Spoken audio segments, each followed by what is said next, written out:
Hello and welcome to this week's edition of Guests with Guy. So for anyone who hasn't seen this show, segment, whatever you want to call it, before, I essentially pull out a member of the SFM community to have a good old chinwag with, and really trying to understand a little bit more about them as a person, their background, their journey, and what led them to the SFM, and kind of how they arrived at the decision to create a lifestyle of time, freedom and flexibility through starting their very own online business. And this week, I'm very pleased to say we are joined by SFM. I'm going to go celebrity, I think is pretty fair with this guy. Just for the ginger, token ginger. No discriminatory references, please. Joined by Mr Gavin MacLean. Thank you very much for your time today, Gavin, and thanks for being here. No problem. So, as with all of these interviews right at the beginning, I'd like to start by inviting you, if I may, just to give us a little bit of your background and ultimately, what kind of, I suppose, led you to the SFM in the first place. Yeah. Okay, cool. Yeah. So firstly, thanks for having me. I appreciate it. Always great to have an opportunity just to share. My background, I suppose, or my story is slightly different, I guess, really. A lot of people come into the SFM because they come from sort of very unfulfilled careers or jobs in which, they're trading their time for money for a boss or a company that they perhaps don't feel aligned to. Mine's a bit different. My background is primary school teaching, and actually I love teaching. I genuinely love teaching, and I always have done. I love in the class. I love those moments in which the kids get something and that light bulb moment goes. Really fulfilling. I love having a laugh and a joke with them.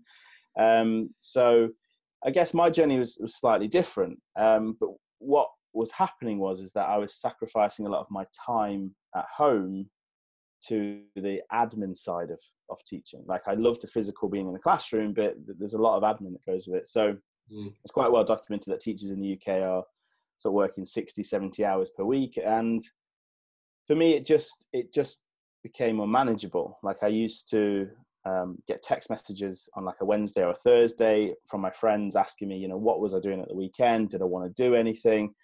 And then I'd have this horrible feeling in the pit of my stomach where I was like, how am I going to see all my friends and juggle all the work for work? So despite what people believe, teaching isn't turning up at 9 and going home at 3 and having all these lovely holidays. Don't get me wrong, you do get a lot of holidays, but I've never met a teacher that doesn't do any work in their holidays. Never. So I began to have a few ideas around about alternative ways that I could still have this fulfillment of teaching, but without all this other side of the paperwork. Because I'm really passionate about having a good impact on the future generations. It's really what drives me. And so I had these few business ideas. I started having a look around online and was just kind of okay, so I've got this business idea. It was actually to get into sort of tutoring one-to-one. What I hadn't realized is that is very well sort of a market in which is very booming already. So I thought about, getting into tutoring one-to-one, but of course what that meant was that I'd still be trading my time for money. And in order for me to have children to work with, I would have to give more and more time. And certainly in the early stages, my evenings, my weekends, the things that were already so precious to me. So I kind of started looking around online, and then all of a sudden this advert popped up off Stu, and he was sort of talking about this business model in which you could sort of earn whilst you learned, which was obviously very appealing. And I thought, well, look, I'm going to check this out. So signed up for the videos, signed up for the extra information, and just consume that. And it really did feel like a good fit, because I think you've met them yourself, Guy. Stu and Jay are very transparent, and they know that this isn't for everybody, but they want to use this to do such good in the world. And that's of course what I wanted to do. I wanted to have a positive impact. So that was kind of the beginning of it, really. It was just kind of it wasn't necessarily because I was stuck in a job that I was so unfulfilled in. I'm in a career in which would take a lot of my time. So yeah, it's a bit different. It wasn't necessarily because I was just so miserable and so unhappy. It was just that I wanted to do something else. I wanted to have a greater impact, and I'm well on my path to doing that. I'm not 100% sure what that looks like right now, but it's fine because that'll come in time.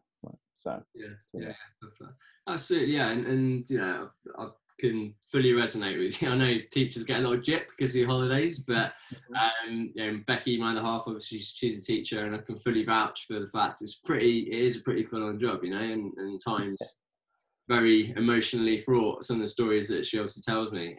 So for you, it was more about kind of creating more of an impact on because I think, again, like you say, you come at it from a different angle. I've definitely come from probably the classic angle of just really disenfranchised and disenchanted with my day job, and just the real lack of time element of things for me. That's kind of the big driver, especially now with my daughter Heidi, just having more time kind of spent with her.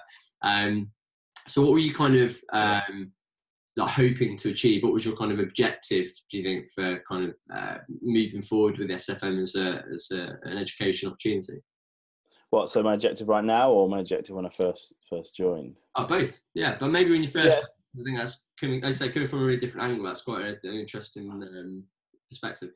So my objective really was like to do good. Like I wanted to earn more money to be able to like start a charity or to invest it in something. Like I had this great idea of like just being able to take or pay for like the whole school, the school that I work at, just to go on a trip, like a whole school trip, just paid, and just be like, look, here's the money for it, let's go. And like that. Well, it just I think would be great, like, because the school that I work at comes from a very deprived area, and I just really want to have a positive impact on the lives of these kids. Like that's genuinely what I want to do, because I grew up in this area that I teach in as well. I look around and I see that actually sometimes there are children like that sort of lack aspirations, and they don't necessarily know what's out there. And so I just had these ideas. I mean, also selfishly, a bit more selfishly, I wanted to do things like pay off my mum's mortgage, pay off my brother's mortgage, pay off my aunt's. Do you see what and I wanted to be able to do all of this. Yeah, sure. Just because, like, for example, like my mum's approaching retirement age, and I just wanted to be able to do that. That's just something I wanted to be able to do. So there was sort of two motivations for me joining, and a lot of it sort of centered around about money. But I also have always enjoyed like learning about psychology and human behavior, and a part of the SFM as well as the business is personal development, self-awareness, whatever you want to call it. And that really, I was interested in that, and I think me developing as a person, I think was pretty key. And that's something which I'm eternally grateful for, because the person who I was, when I got started versus the person who I am now, much further down the line, completely different person. And it's great. I feel incredible. I'm a lot more self-aware. And so, yeah, in terms of like when I got started, it was very much, I wanted to have the potential, the capability to be able to earn a large amount of money to be able to go and do good in the world. Now, as I said to you, like I just alluded to, I want to do something, whether it be like a charity or just give up my own time or start up something which can really help these kids. And that's sort of what I'm working towards now. So I have obviously begun to see some results, it's good. Like it's really nice to be able to. Pardon? Being very modest. Well, I have seen some results, and it's just, but it's nice to see that hard work paying off. Like it's been a journey, and that's the thing. Like anybody who's watching this, who's considering this, I would always say to them, be aware this is going to be a journey. Like you know yourself, Guy. Like this, it just doesn't happen overnight. You don't come in and then become a millionaire overnight. It just doesn't happen. So, it's a journey in which you've got to put in the work. You've got to do the work, and you've got to really be willing to open your eyes, but also grow and evolve and change the way you do things. So, moving forward now, like, I'm still teaching full time, and that's because I enjoy teaching. But there will come a point in which I feel like I will have to step out of the classroom, and that will kill me, to be honest. Like, in some sense, like, it will just, because I do love the teaching, but I do believe that I have the potential to go on and do something much bigger. And the school that I work at, I would love for them to be a part of that. But we'll see. Like, it just depends on how it all unfolds and how we move forward and stuff. Awesome, yeah, definitely. I mean, I think the point you made there a minute ago about what attracted you to it, and I think it definitely resonated with me. And I think a lot of people actually, when they kind of do discover the SFM, obviously there's the corporate world that people kind of know about in society, and then there's this whole digital economy, which is pretty unknown to most people. But then when they hear about it, they kind of think, wow, it's a way I can go make myself a millionaire overnight. And I think money probably is the main driver for a lot of people, probably when they first hear about the opportunity and kind of come into it. But I have been so amazed personally about, like you say, the whole journey element of things. What I've got from this journey so far, aside from the money. I think, do anything in life, do it really, really well. You're going to make money because, you're serving other people and giving a product to the market. But like you say, the journey of growth and self-development that I've gone through personally, and like you spoke about there, like I say, I genuinely agree with you. I feel like a different person now to where I was kind of 18 months, 2 years ago.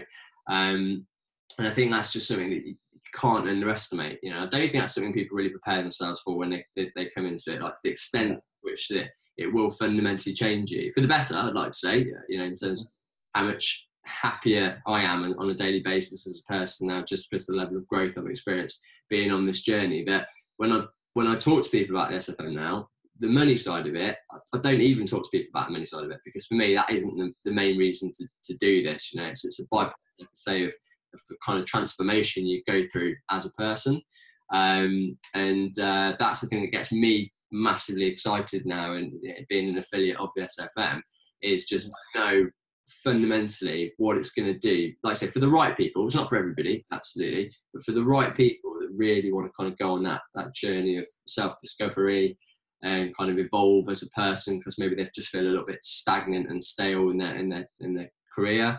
I genuinely can't think of a better community or a better opportunity to do that. And I'm glad that's obviously something that you resonate with as well.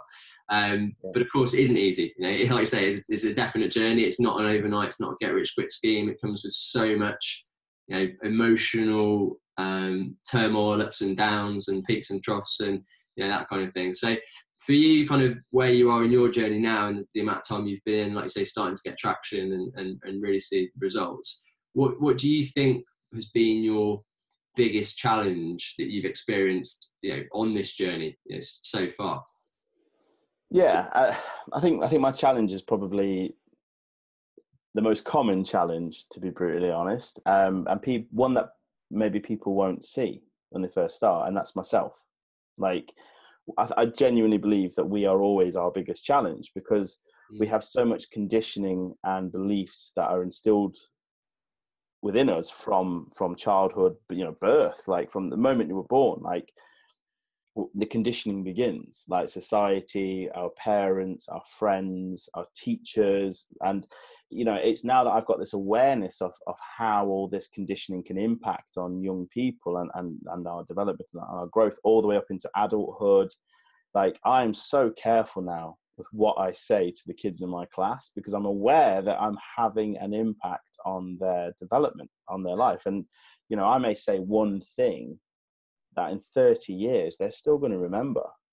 And it's because I remember being at school, and there's things that my teacher said to me that I still remember. And I think it's really important just to be aware that your biggest challenge is probably going to be, and certainly was for me, myself. And it still is my this way of thinking, this conditioning, and many people have said to me, like, why haven't you left teaching already? Like, it's really common question that I get all the time. And because it does have an impact. Like, I'm not able to always go to the events that the SFM put on. Like, there's an event coming up in San Diego.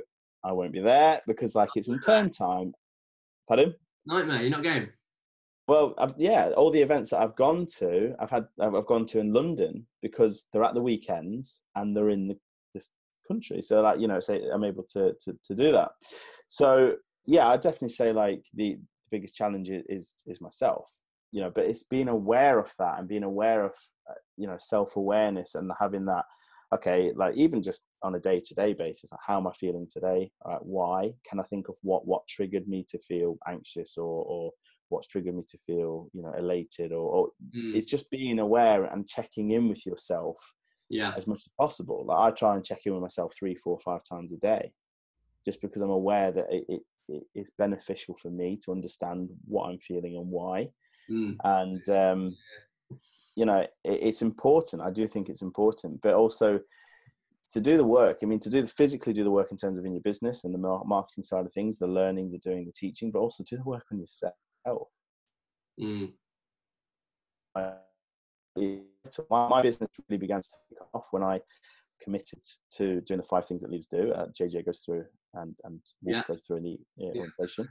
Like I committed to doing those every single day, and I don't go to bed until they're done. The first thing I do in the morning when I wake up is have a big drink of water, and then listen to audiobooks, because it's getting into that routine. So I always listen to a chapter of my audiobook that I'm listening to at the moment.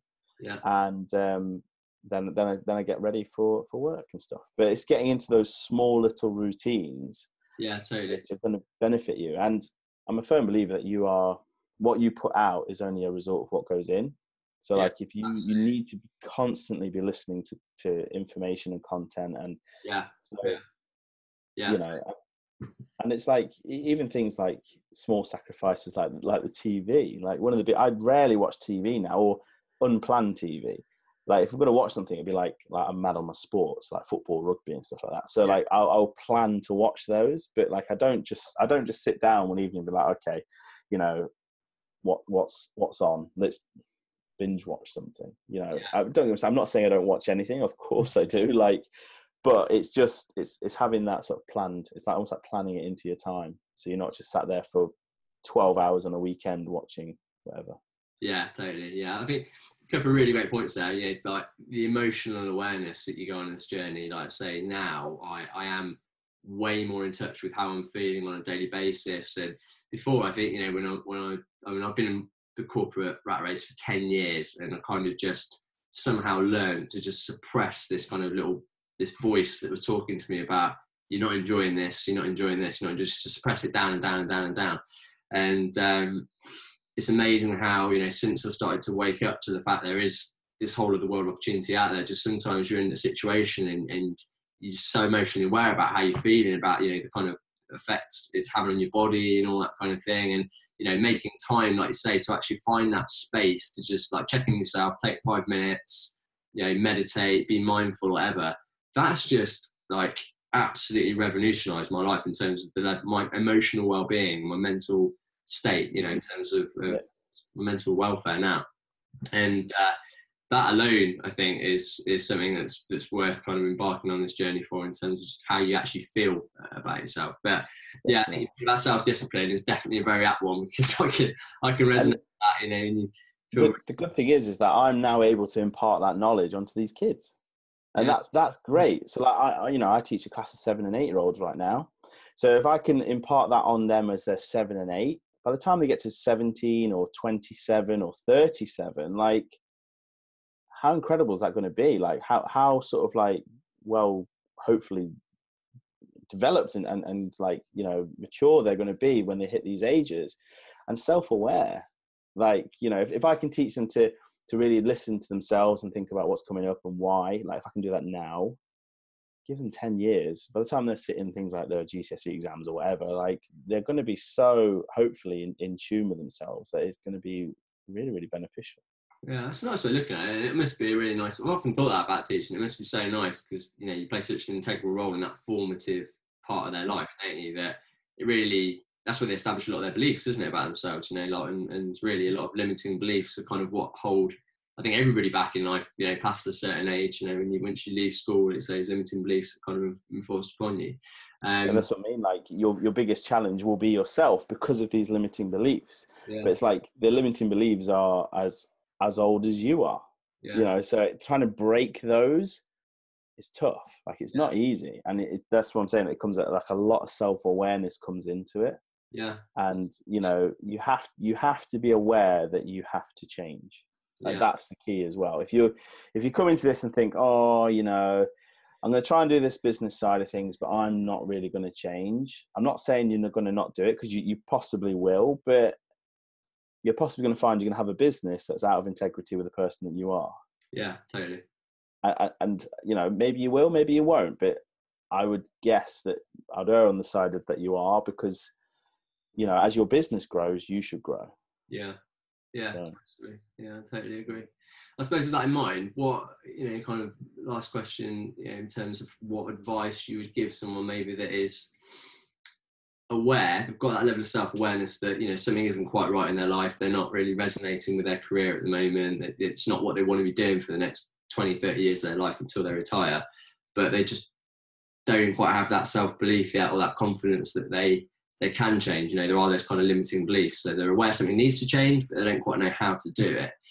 What's the kind of one piece of like parting advice you would give someone that's maybe just sort of seesawing, teetering on that brink of making that kind of breakthrough? I'd probably say the one thing I'd say is do yourself a favor and check it out.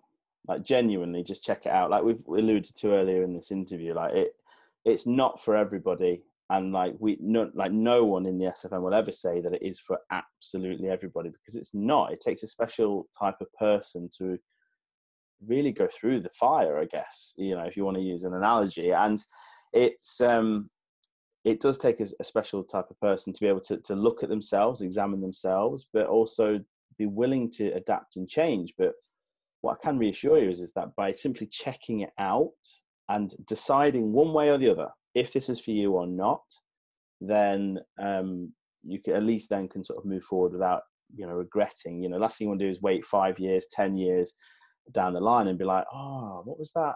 Oh, why didn't I? Or getting started 10 years down the line and be like, why didn't I do this sooner?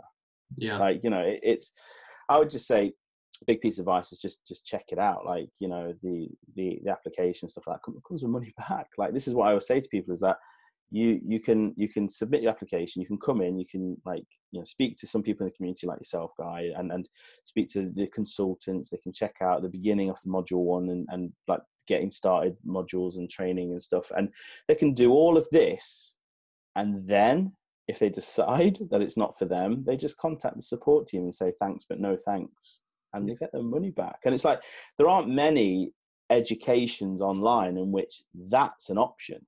Like, and this is, I think this all comes down, this is one of the reasons why I was so drawn into this, is because Stu and Jay are just so transparent. Like, they say from the outset, like, we are after a certain type of person, and it's this. Is this you? And if you think, actually, yeah, that is me, so then you can check it out and then make sure it is you before then you take the next step. Because some people may check it out and might be like, actually, this isn't me, I'm quite happy. Or some people, I've had a few people come through and say they've taken that first step and then been like, actually, I'm just not ready right now, and give me a few months. Like, I had one guy who was actually emigrating out to Spain. Like, he went to live out in Spain. So he was like, just give me a couple of months to get settled in Spain, and then, and that's what he did. Like, and now he's on the journey and stuff. So it's very much sort of, I would say, just take that next step, check it out. Like, you've got nothing to lose, and if it's right for you, proceed. If it's not, then no harm done. Yeah, I think that's really good advice. And for me personally, it's like the risk factor, like say, is so minimal that what have you got to? I mean, for me, I've definitely become really more in tune to that gut feeling now, whether something's right for me or wrong for me, and I kind of allow that to steer a lot of my decisions in life. And ever since I've joined the SFM, I've never had that feeling that it isn't right for me. Thankfully, thank God that it's just really resonated with me, and I've just, every single time I've done anything to do with my online business, just further kind of increase that belief. But I suppose it is nice to know that you have that money back guarantee or whatever for the first kind of few weeks, and then if it's not for you, you can obviously move on from there. So yeah, I think that's a good point. And the things are, like, I think looking back across my journey, And I genuinely just see it as like a series of small steps. It's just small steps, but they just build. Like if you take 1,000 small steps, you've taken 1,000 steps. Like, and that's the thing, you know, people don't realize is that it may feel like so far away, what people like Stu and Jay have achieved. Yeah. But that's why this is why this model is so good, because, you know, they'll be able to work with people like yourself and people like me and people who are just that little bit in front of them. Yeah. You know, last time I checked, guy, you're not sat with a Lamborghini on the drive, are you? Do you know what I mean? It's like, but it's like, it's people like us that are kind of like, that we're just a few steps in front of where people are now.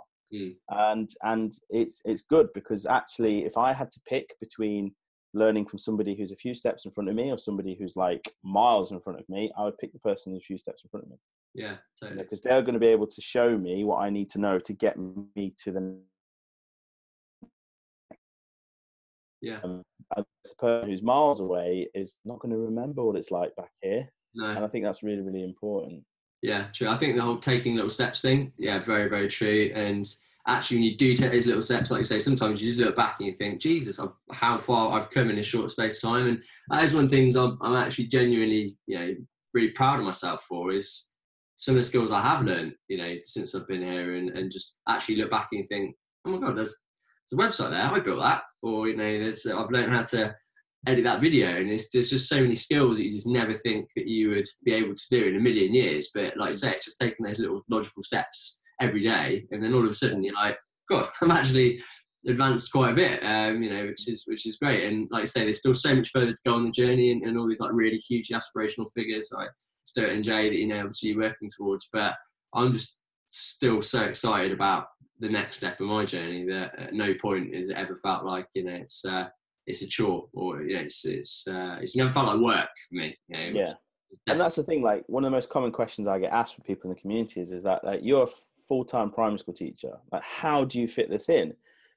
My answer always is I make it fit in, because I enjoy it. Like it's you know, I get to come home, grab something to eat, like, and then like I start to work on my business, but my business is me. And that's the beauty of it, is like it's just an extension of me. And, you know, one thing we didn't really touch on, which I think is really important, is like when you get to hang out with people like in the community like yourself, and like they're so like-minded. Like we're going to a black tie ball in a few weeks. Like, yeah, there's a whole group of us, isn't there? But like there's a whole group of us going to a black tie ball, and when you get to meet people in person and, like, you know, go to the bar and buy them a beer or grab a cup of coffee or whatever, or even just give them a handshake or a hug, like it's really, really powerful to like be in a room with so many, like hundreds of people that are so like-minded. Yeah, totally. And the conversations are great. And as I say, you make friends for life. Like you genuinely make like some of my best friends and like closest friends are people from this community, from this journey. That is so weird, isn't it? That it's true. Like there's people I've known for a few weeks to a few months that I know more about them, trust them, on a more sort of fundamental level than people I've known for like 10 years. It's really weird, but I think it's because like everyone is so like kind of supportive of each other and driving each other on, because everyone's going through that same journey. And I think, like you said, because it does attract that certain type of person, that there is such already a fundamental level of kind of shared, you know, commonality between you that, you know, just some reason just click with people, and it's like created some of the best friendships that, you know, I've ever had. And again, that's just something you don't expect when you kind of start on that journey, do you? But yeah, no, it's awesome. So brilliant. Well, look, Gavin, I massively want to thank you for your time, mate. I know you've got a million more calls that you're probably going to move on to after this. But I really, really much appreciate you coming out and giving us your perspective and sharing a bit about your journey. Thanks for having me. No worries, always welcome. So yeah, I will see you in a few weeks, won't I, at the VP Ball? You will. Good man. All right, well, have a good evening, and I look forward to catching up with you soon, mate. All right, take care. Bye-bye. All the best, bye.